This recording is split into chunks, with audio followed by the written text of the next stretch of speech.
wife invited me to an important business dinner with a potential Chinese partner. I smiled, nodded, and played the role of the supportive husband perfectly. What she didn't know was that I understood every single word of Mandarin. And when I heard what she told that client about me, everything changed forever. But let me start from the beginning. My name is Michael, and for 14 years I thought I had a solid marriage. Not perfect, but solid enough. My wife, Rebecca, worked as a senior director at a software company in Austin. I worked as a project manager at a mid-sized consulting firm. Nothing flashy, but I enjoyed it. We lived in a comfortable house in the suburbs, took one vacation a year, and from the outside, we probably looked like we had it all together. But somewhere along the way, things had shifted. I couldn't pinpoint exactly when it started. Maybe it was when Rebecca got her promotion 4 years ago. Maybe it was gradual, so slow I didn't notice until I was already living in a different marriage than the one I thought I had. Rebecca became busier, more driven. At least that's what she told me. She worked late, traveled for conferences, and when she came home, she was either on her laptop or too exhausted to talk. Our conversations became transactional. Did you schedule the car maintenance? Don't forget we have brunch with the Millers on Sunday. Can you handle calling the plumber? I don't have time. I told myself this was normal. This was what happened after more than a decade of marriage. The spark fades, the routine takes over, and you just make it work. I pushed down the hollow feeling that crept in during quiet evenings when she was locked in her home office, and I sat alone, scrolling through my phone. About 2 years ago, I stumbled onto something that changed everything. I was browsing online one restless night when an advertisement appeared for a free trial of a language learning platform, Mandarin Chinese. I'd taken 2 semesters of it back in college, back when I was a different person with different aspirations. I'd loved it. The complexity, the beauty, the way it opened up an entirely different worldview. But then, I met Rebecca, got married, started working, and that dream got filed away in the mental drawer labeled Impractical Hobbies from Your 20s. That night, lying in bed while Rebecca typed away on her laptop beside me, I downloaded the app, just out of curiosity, just to see if I remembered anything. I remembered more than I expected. The characters came back easily, then the tones. Within weeks, I was completely hooked. Every evening, while Rebecca worked late or watched her industry podcasts, I would sit at the dining table with my headphones in, working through lessons. I subscribed to language exchange apps, started watching Chinese dramas with subtitles, then eventually without them. I didn't tell Rebecca. Not because I was hiding it exactly, but because I'd learned not to share things she would brush off. 4 years earlier, I'd mentioned wanting to take a woodworking class. She'd laughed, not cruelly, but in that way that made me feel foolish. Michael, you can barely hang a picture frame straight. You don't need a class for a hobby you'll never pursue. Besides, when would you even have time? After that, I learned to keep my interests private. It was easier than defending them. So Mandarin became my secret, my private world. And I excelled at it. Genuinely excelled. I practiced every single day, sometimes for 3 or 4 hours. I video chatted with tutors online, joined virtual study groups, even started reading intermediate novels. By the time 18 months had passed, I could understand conversational Mandarin quite fluently. Not perfectly, but well enough to follow television shows, understand podcasts, and hold substantial conversations with my tutors. It felt like reclaiming a piece of myself I'd abandoned. Every new character I learned, every grammar pattern I mastered, felt like evidence that I was still capable of growth, still someone beyond just Rebecca's husband. Then one evening in early October, Rebecca came home earlier than usual. She actually seemed energized, alive in a way I hadn't seen in months. "Michael, excellent news," she said, dropping her briefcase on the kitchen counter where I was making dinner. "We're on the verge of finalizing a partnership with a Chinese tech firm. This could be massive for us. The founder is visiting next week, and I'm taking her to dinner at Jade Garden. You'll need to come." I looked up from the vegetables I was chopping. "Me? To a business dinner?" "Yes. Ms. Chen specifically asked if I was married. Chinese business culture. They value knowing you're stable, family-oriented. It's good for appearances."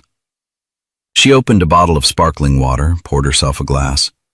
"You'll just need to look presentable, smile, be charming. You know, the usual." Something about the way she said "the usual" irritated me, but I pushed it aside. "Sure, of course. When?" "Next Wednesday, 7 p.m. Wear that charcoal suit, the one with the narrow lapels. Professional, but approachable." "And Michael?" She turned to look at me directly for the first time that evening. "Chen doesn't speak much English. I'll be handling most of the conversation in Mandarin. You'll probably be fairly bored, but just smile through it, okay?" My heart jumped. "You speak Mandarin?" "Picked it up working with our Shanghai office over the years. I'm quite fluent now." There was an unmistakable pride in her voice. "It's one of the reasons they're considering me for the vice president role. Not many executives here can negotiate in Mandarin." She didn't ask if I spoke it, didn't wonder if I might have any knowledge or interest. Why would she? In her mind, I was just the husband who would smile and look presentable while the important people talked. I turned back to my cutting board, my hands moving on autopilot. "That sounds great, honey. I'll be there." After she left the room, I stood at the counter, my mind racing. An opportunity had just landed in my lap. A chance to actually understand a conversation Rebecca thought was private. To hear how she really spoke, how she presented herself, how she talked about our life when she thought I couldn't understand. Part of me felt guilty for even thinking this way, but a bigger part of me, the part that felt increasingly invisible in my own marriage, wanted to know, needed to know. The week dragged by. I spent every spare moment refreshing my business Mandarin vocabulary, practicing formal speech patterns, making sure I'd be able to follow a professional conversation. I didn't know what I expected to hear, maybe nothing significant. Maybe I was overthinking everything, being paranoid, looking for problems that weren't there. Wednesday arrived. I wore the charcoal suit as requested, paired it with a conservative tie and polished shoes. I looked at myself in the mirror and saw exactly what Rebecca wanted. A presentable husband who wouldn't embarrass her in front of important clients. Hey, if you're enjoying this story so far, please hit that like button and subscribe. It really helps the channel grow. Now, back to what happened next. The restaurant was in downtown Austin, elegant and expensive, the kind of place with a reservation list weeks long. Rebecca had used the company account to secure a table. We arrived 20 minutes early. Rebecca checked her appearance in a compact mirror, adjusted her already perfect blazer. "Remember," she said as we walked in, "just be pleasant. Don't try to participate in the business discussion. If Ms. Chen addresses you in English, keep your responses brief. We need her focused on the partnership, not distracted by small talk." I nodded, swallowing the bitter taste in my mouth. Ms. Chen was already seated when we arrived. She stood to greet us, a woman in her late 40s with sharp eyes and an impeccably tailored navy suit. Rebecca bowed slightly. I followed her lead.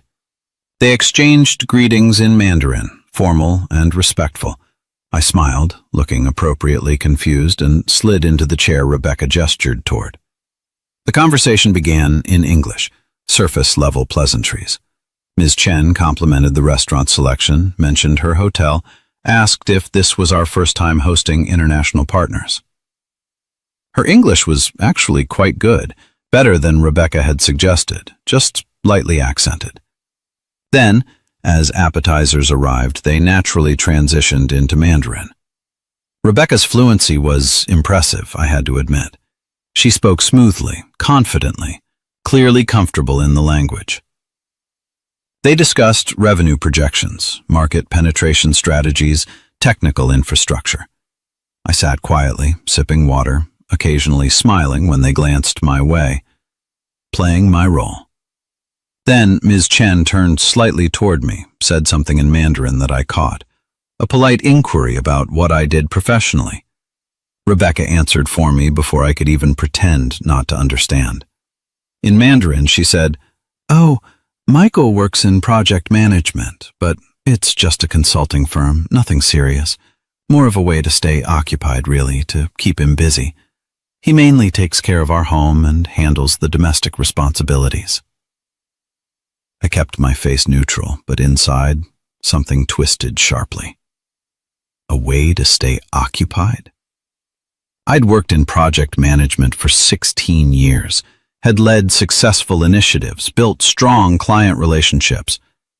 But she'd just dismissed my entire career as a distraction to keep me busy.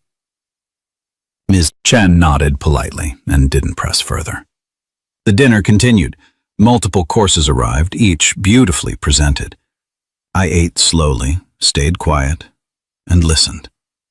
Really listened. Rebecca was different in Mandarin, more aggressive, more self-promoting.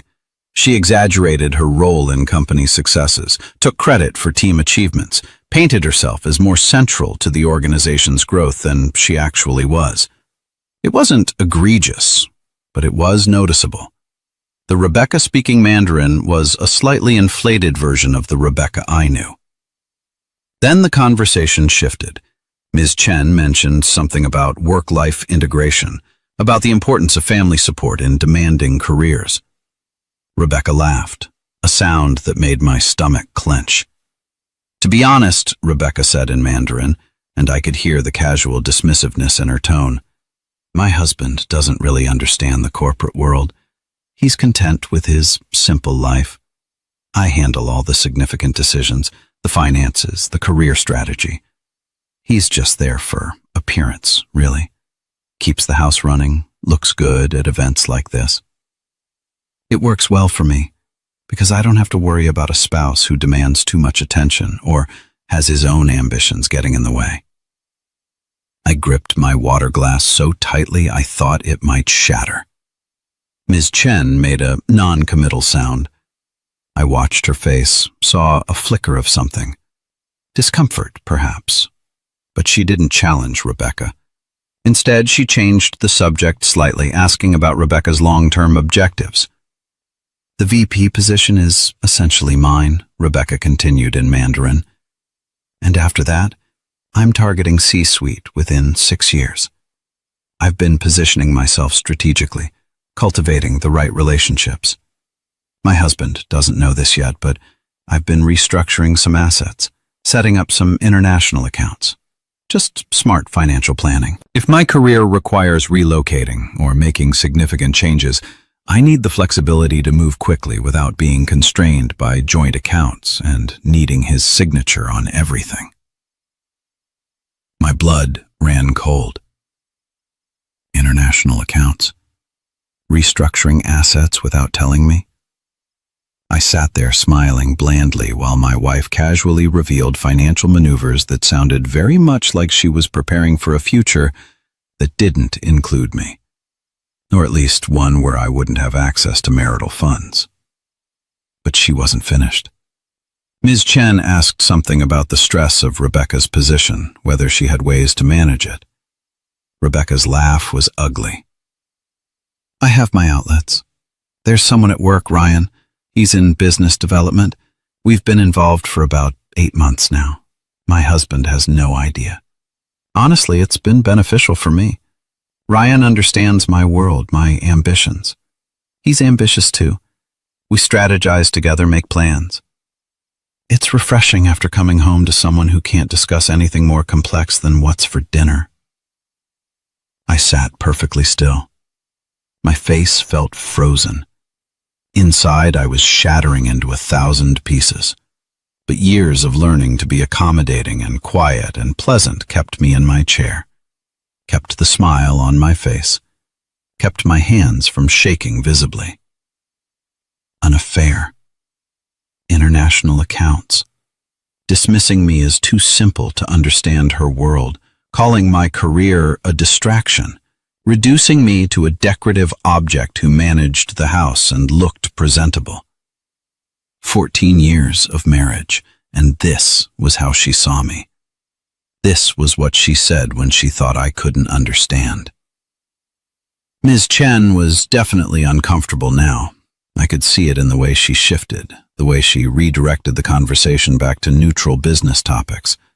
She was too polite to call Rebecca out, but her responses became more clipped, more formal.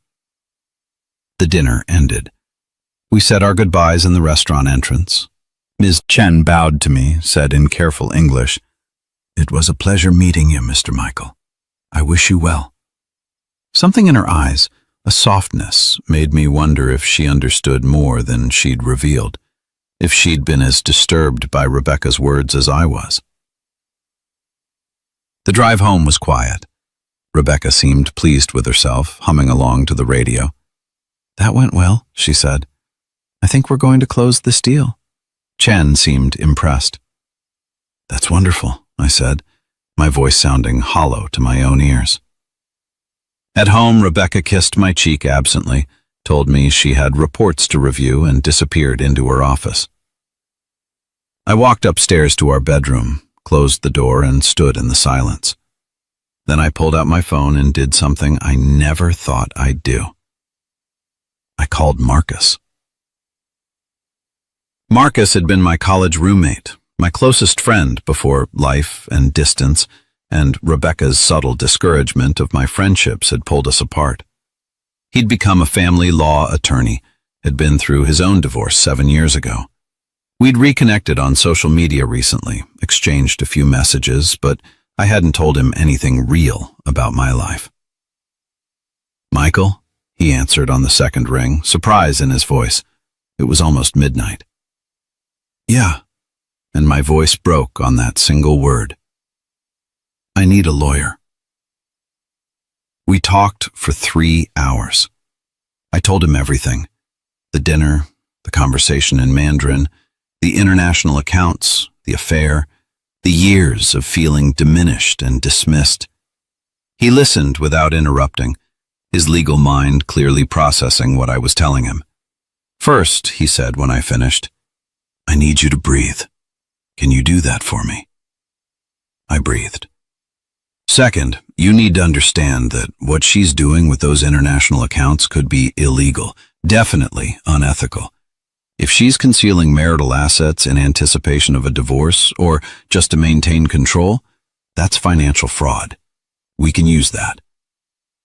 "I don't have proof," I said. "It was just conversation. Did you record the dinner?" I felt stupid. No, I didn't think to. I was just trying to process what I was hearing. "That's all right. Here's what we're going to do. Don't confront her yet. I know you want to, but we need to be strategic. Starting tomorrow, you're going to gather documentation, bank statements, tax returns, any financial records you can access. Take photos, forward yourself emails, anything. If she's moving money, there will be a paper trail. We'll find it." "Marcus, I'm scared." "I know, buddy. But you're also intelligent and capable, and you just proved that by learning an entire language without her knowing. You can do this. You're not alone anymore." After we hung up, I sat on the edge of the bed and let myself feel everything I'd been holding back at the restaurant. Rage, betrayal, grief, fear. But underneath it all, something else was growing. A cold, clear determination. I wasn't going to be the supportive husband anymore. I wasn't going to be dismissed and diminished and cheated on. I was going to take back control of my life, even if it meant burning down everything I'd built to do it. The next morning, I called in sick to work. Rebecca barely noticed, just made a distracted acknowledgement as she left for the office. The moment her car pulled away, I started searching. If you're finding this story compelling, please share it with someone who might need to hear it. And don't forget to subscribe for more content like this. Rebecca kept files in her home office, organized and meticulous. I found bank statements going back 4 years, tax returns, investment account information. I photographed everything with my phone, uploaded it all to a secure cloud drive Marcus had set up for me. And there it was. 3 accounts I'd never seen before, all showing regular transfers. $62,000 moved over the past 10 months to a bank in Singapore. Our joint savings had been slowly drained without my knowledge. I felt sick, but I kept photographing, kept documenting. Marcus had told me to be thorough, so I was thorough. I found emails, too, printed and filed away, correspondence about investment properties I didn't know we owned, or rather, that she owned. Everything was in her name only. And then I found the emails to Ryan. She'd been careless, printing some exchanges, probably to reference dates or figures. But the content was damning. Romantic, sexual, making plans for a future that clearly didn't include me. Once I've dealt with the Michael situation, one email read, we can stop hiding. The Michael situation. That's what I'd become. A problem to be dealt with. I spent 7 weeks quietly gathering evidence, living with a woman I now saw clearly for the first time. Every smile was a lie. Every casual touch made my skin crawl. But I played the role. I cooked meals, asked about her day, pretended nothing had changed. Marcus was building the case. I met with him twice a week at his office, bringing new documentation, discussing strategy. We were going to file for divorce and simultaneously report her financial misconduct to her company's ethics board. The international accounts violated company policy. He'd discovered she could lose not just our marriage, but her career. Are you sure you want to go this far? Marcus asked me during one of our sessions.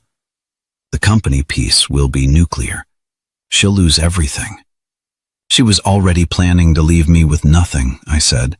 She said it herself. She's been preparing for this. I'm just moving first. We decided on a Monday. Marcus filed the divorce papers Friday afternoon.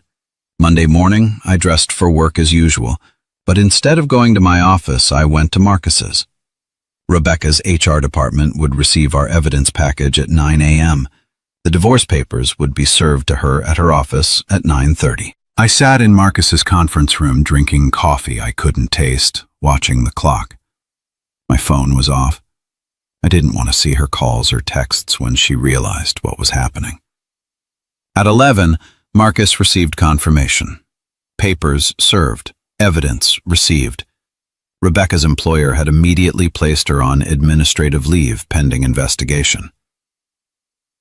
How do you feel? Marcus asked. Terrified, I admitted. But right. I stayed at Marcus's that night. He had a spare bedroom, had already told me I could stay as long as I needed. He helped me draft emails to my own employer explaining I'd be taking leave for personal reasons. We ordered pizza, drank beer, and for the first time in years, I felt like I could breathe. Rebecca tried calling 53 times that first day, left voicemails ranging from confused to angry to desperate. I didn't listen to them. Marcus did, documenting everything for the case. On Wednesday, escorted by Marcus and a police officer there just as a precaution, I went back to the house to collect my belongings. Rebecca was there. She looked terrible. Unwashed hair, wrinkled clothes, eyes bloodshot. Michael, please, she started when she saw me. I held up my hand. Don't. Just let me explain. Explain what? That you've been cheating on me? That you've been hiding money? That you called me too simple to understand your world? I heard every word at that dinner, Rebecca. Every single word. Her face went white. You don't speak Mandarin. I've been fluent for over 2 years. Funny how you never asked. Never wondered what I did with my time when you were too busy with work or Ryan. She sank into a chair. The company put me on leave. They're investigating. Michael, I could lose my job. That's not my problem anymore. I started walking toward the stairs, toward our bedroom, where I needed to pack. Wait, her voice was desperate. We can fix this. Marriage counseling. I'll end things with Ryan. We can work through this. I turned back to look at her. Really looked at her. This woman I'd spent 14 years with, who I'd loved, who I'd believed loved me. You don't want to fix this. You want to fix your career, your image, your financial situation. You're not sorry you hurt me. You're sorry you got caught. That's not true. At that dinner, you told Ms. Chen I was just for appearance, that I was too simple, too unambitious, that I was essentially a live-in house manager who looked good at events. Do you even remember saying that? Her silence was answer enough. I'm done being small for you, Rebecca. I'm done being the convenient husband who doesn't demand too much. File your counter motions if you want. Fight the divorce. But you're not going to win, and you're not getting away with hiding our assets. I spent 3 hours packing. She didn't try to stop me again, just sat in that chair staring at nothing. The divorce took 9 months. Texas law had certain waiting periods, and we spent those months negotiating the settlement. Rebecca's company investigation found sufficient evidence of ethical violations. They terminated her employment. She found another position eventually, but at a lower level, lower salary. The international accounts had to be disclosed and divided. The properties I didn't know about became part of the marital assets. In the end, I walked away with half of everything she'd tried to hide, plus spousal support for 4 years while I rebuilt my own career. But the best part, the thing I never saw coming, happened about 3 months into the divorce process. Ms. Chen reached out through LinkedIn.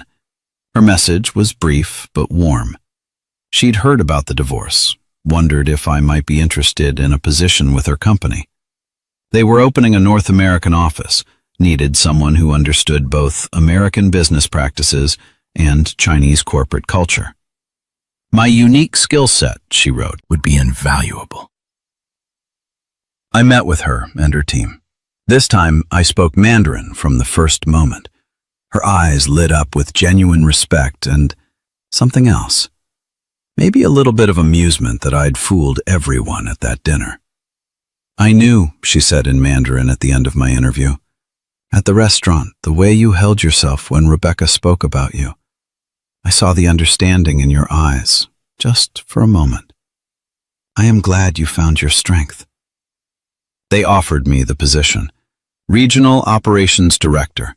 Salary quadruple what I'd been making. I accepted. That dinner at Jade Garden was the worst and best night of my life. Worst because I heard truths that shattered my reality. Best because it finally pushed me to act, to stop accepting less than I deserved. Before we end, if this story resonated with you, please like this video, share it, and subscribe to the channel. Your support means everything. Thank you for listening.